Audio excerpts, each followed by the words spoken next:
Hola compañeros, el día de hoy vamos a ver una descripción general de las manifestaciones orofaciales asociadas con las enfermedades más comunes del tejido conectivo. Las manifestaciones orofaciales asociadas a esos trastornos autoinmunitarios incluyen alteraciones de la mucosa oral, patosis de las glándulas salivales, neuropatías sensoriales, dolores de cabeza y trastornos temporomandibulares. Dado que muchas de estas manifestaciones orofaciales pueden ser dolorosas, el médico que maneja a los pacientes con dolor debe estar familiarizado con ellas. El dolor en pacientes con enfermedades del tejido conectivo puede deberse a alteraciones de la mucosa oral, patosis de las glándulas salivares, neuropatías sensoriales, dolores de cabeza y trastornos temporomandibulares. El lupus eritematoso sistémico es una enfermedad crónica del tejido conjuntivo relacionada con una disfunción autoinmune caracterizada por la producción de anticuerpos e inflamación sistémica. Afecta predominantemente a las mujeres y a las mujeres expuestas a anticonceptivos orales que contienen estrógenos o reemplazos hormonales tienen aproximadamente un riesgo 2 veces mayor de desarrollar lupus eritematoso. Se desconoce la causa de la enfermedad, pero las interacciones entre factores genéticos, hormonales y ambientales han sido implicadas en su patogénesis. El sello distintivo es la producción anormal de anticuerpos, que da como resultado el depósito de complejos inmunitarios que conduce a inflamación y vasculopatía que representan la anomalía básica. Las formas localizadas de lupus, denominadas lupus eritematoso discoide y lupus eritematoso cutáneo subagudo, pueden presentarse con cambios en la mucosa oral. El lupus inducido por fármacos es un síndrome de anticuerpos antinucleares positivos asociados con síntomas como fiebre, malestar general, artritis o artralgia, mialgia intensa, serositis o erupción cutánea. Este síndrome aparece durante la terapia con ciertos medicamentos y agentes biológicos. Los más precipitantes comúnmente son minoxiclina, hidralazina y procainamida. Como manifestaciones orofaciales, la principal afección es el eritema, inflamación asociada con vasculitis que puede progresar a ulceración de labios y mucosas. Las lesiones se han descrito como inespecíficas y pueden ser eritematosas con placas blancas o líneas periféricas radiantes. Sin una evaluación cuidadosa, las ulceraciones pueden confundirse con líquen plano o leucoplasia.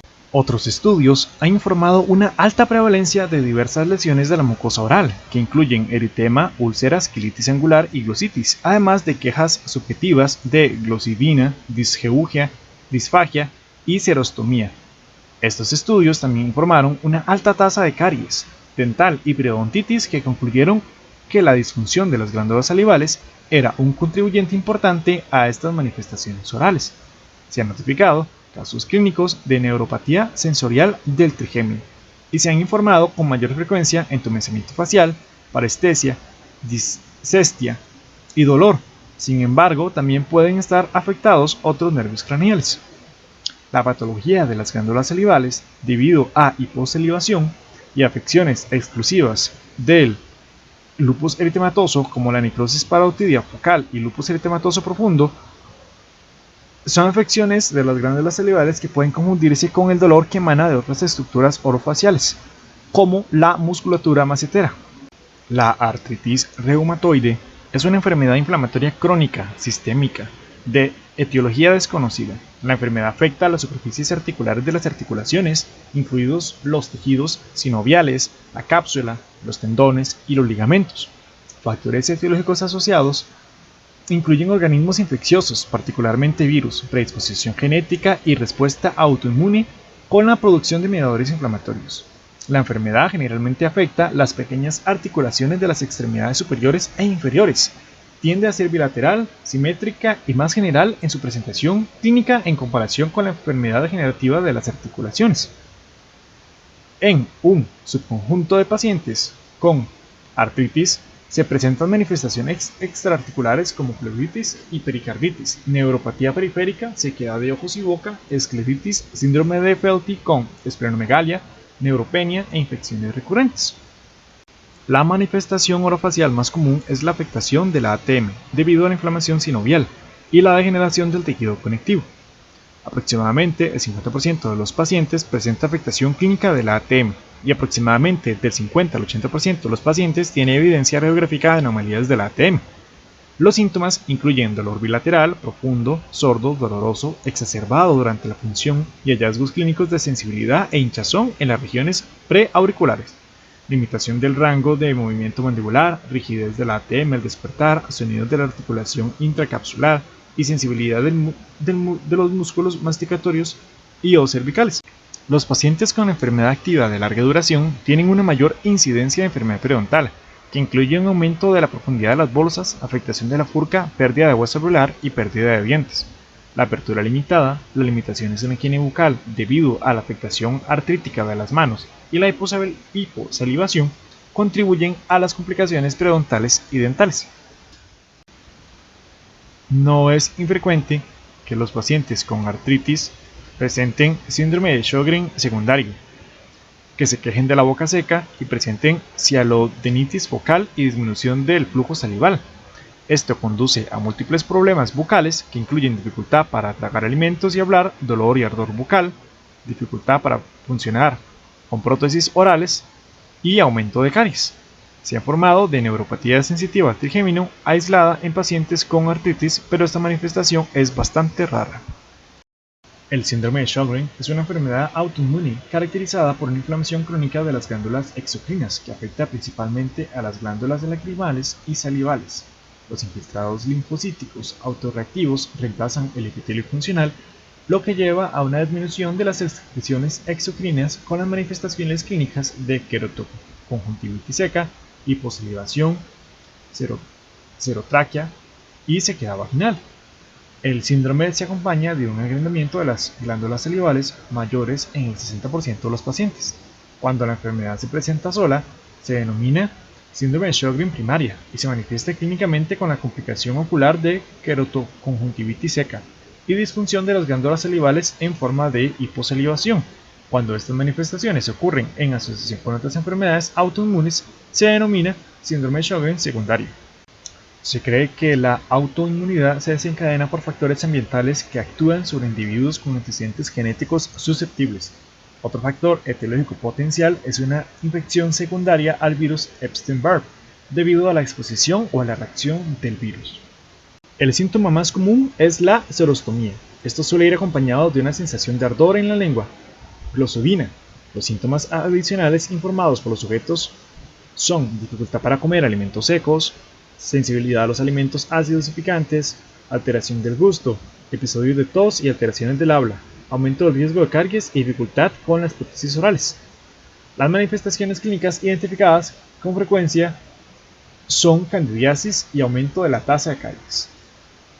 Las características neurológicas que se encuentran de 10 a 20% de los casos primarios de síndrome de Sjögren son neuropatías sensoriales distales simétricas y el engrandamiento de las glándulas salivales, en particular la inflamación de las glándulas parótidas, está presente en 30% al 40% de los pacientes y puede provocar sensibilidad o dolor al comer, lo que puede inducir a error médico y creer que existe una fuente miógena del dolor.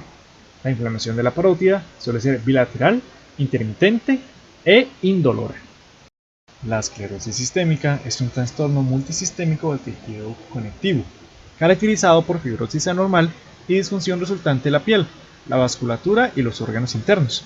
Hay tres formas distintas de esclerosis sistémica progresiva, que son la esclerodermia difusa, limitada y localizada. La esclerosis tiene un predominio femenino y puede afectar a cualquier grupo racial, pero es más común y a menudo de mayor gravedad en los afroamericanos. El inicio de la enfermedad ocurre con mayor frecuencia entre los 20 a 50 años de edad, pero puede ocurrir en niños y ancianos. Y se desconoce el factor etiológico, pero en todos los casos se produce una fibrosis anormal y excesiva, lo que da lugar a disfunción y daño estructural de los órganos terminales. Las manifestaciones orofaciales más características son la microstomía, que da lugar a una apertura bucal limitada debido a la fibrosis, problemas mucogingivales, fibrosis del paladar duro y blando y de la lengua, telangiectasias y pigmentación de la piel facial y la mucosa oral, hiposalivación, sequedad ocular, ensanchamiento del ligamento periodontal, espacio, disfunción de la ATM y neuropatía trigémina. Estas manifestaciones son el resultado de la sustitución de tejidos normales por colágeno o el depósito de colágeno alrededor de nervios o tejidos endoteliales. También manifiestan compromiso periodontal, demostrado por una mayor profundidad de las bolsas y puntuaciones gingivales. Aunque la apertura bucal restringida puede limitar el acceso y prevenir las medidas adecuadas de higiene bucal, se cree que el aumento de la caries dental se debe principalmente a la hiposalivación, y se cree que las manifestaciones periodontales están relacionadas principalmente con la microvasculopatía obliterante o una combinación de estos factores. La disfunción de la ATM puede estar relacionada con cambios importantes en la mandíbula, que incluyen la reabsorción ósea y la erosión de la apófisis coronoides, el cóndilo y el ángulo de la mandíbula y la rama. La neuropatía sensitiva del trigémino puede afectar las tres ramas del nervio y puede preceder a otros fenómenos orofaciales. Se informa pérdida sensorial aislada del trigémino en 4% de los pacientes y se manifiesta de forma bilateral. Con frecuencia se asocia con dolor que se describe como palpitante, escaldado, quemante o lancinante con afectación a los tejidos intraorales. La enfermedad mixta del tejido conectivo es un síndrome superpuesto caracterizado por combinaciones de características clínicas de lupus, esclerosis y artritis, además de polimiositis. Tiene una preponderancia femenina y no es específica de ninguna raza o región geográfica. El inicio máximo es en la segunda y tercera décadas de vida, sin embargo puede manifestarse a cualquier edad. Los síntomas de presentación más comunes son el fenómeno de Raynaud, hinchazón de las manos, artralgia, mialgia y fatiga, que pueden desarrollarse durante meses o años. Manifestaciones orofaciales incluyen la sequedad de boca y ojos, linfadenopatía cervical, la cialodenitis focal es común y existe una asociación significativa entre cialodenitis focal y factor reumatoide positivo. Las anomalías neurológicas de las cuales la neuropatía del trigémino ha sido la más frecuentemente informada ocurre en aproximadamente el 10% de los pacientes.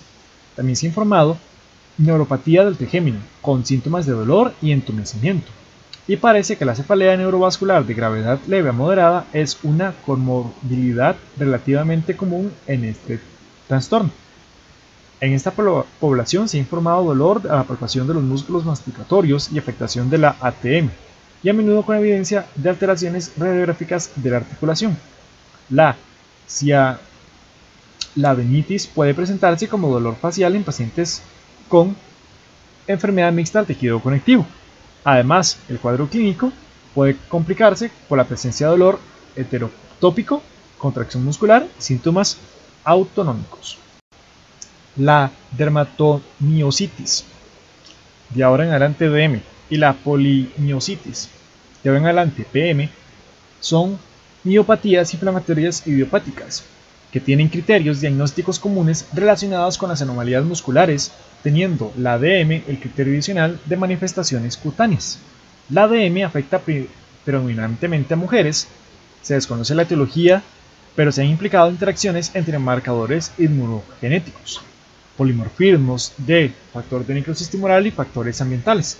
La patogenia de la DM es controvertida y puede estar relacionada con inflamación vascular y o un aumento en los niveles de citocinas inflamatorias circulantes. DM y PM es un trastorno multisistémico que afecta a la piel y los músculos. Otras posibles afectaciones que acompañan a DM incluyen artralgias y artritis que afectan a las articulaciones pequeñas, enfermedad esofágica y manifestación por disfagia y enfermedad pulmonar.